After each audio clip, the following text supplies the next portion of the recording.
Ventilation. What role does it play in keeping your homes, your offices, your schools, and you safe from COVID-19?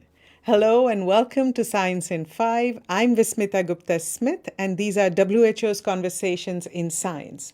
We are talking to Dr. Maria Neira today and she's going to talk about the role that ventilation plays in keeping your indoor spaces safe from COVID-19. Welcome, Maria. Hello, thank you. My first question to you, how important is ventilation and how does it make our indoor spaces safe from COVID-19? Ventilation represents a very important aspect, a very important factor to prevent the virus from spreading indoors. So something as simple as natural ventilation means opening the doors, opening the windows can provide this type of renewal of the healthy air we want to breathe. And let me give you an example. Whenever it's possible in public spaces or in buildings, ensure a natural ventilation, opening the windows.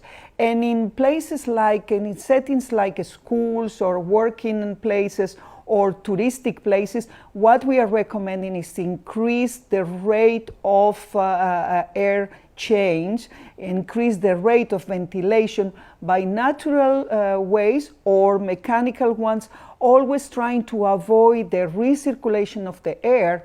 And when you cannot avoid it, then having filters that are properly and regularly maintained and changed is needed. Please don't forget that ventilation is very important, but it's not the only measure. So this has to be one intervention, part of a package of intervention to prevent the COVID-19 to be spread. Maria, most indoor spaces around the world depend on opening doors and windows. So how can we be sure that enough outdoor air is circulating indoors?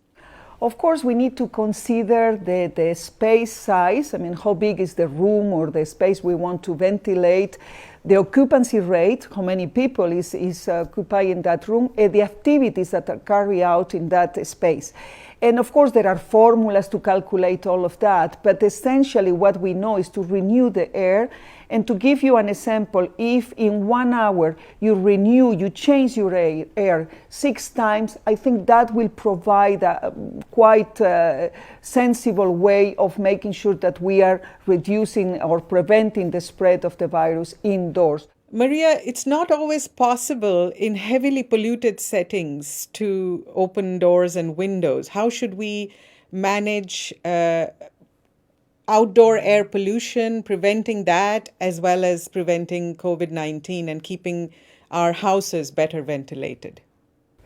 Together with the COVID-19, we are very much concerned by air pollution. And as you know, this is a major public health issue, still responsible for 7 million premature deaths every year. So my answer will be we need to do whatever is needed to reduce air pollution outdoor by putting in place the different measures and interventions that are available and requesting the authorities to do so. But while this is not possible, we need to make sure that we still ensure some natural ventilation, except, of course, if you are very close to the source of emission or there are very heavy and very high levels of pollution.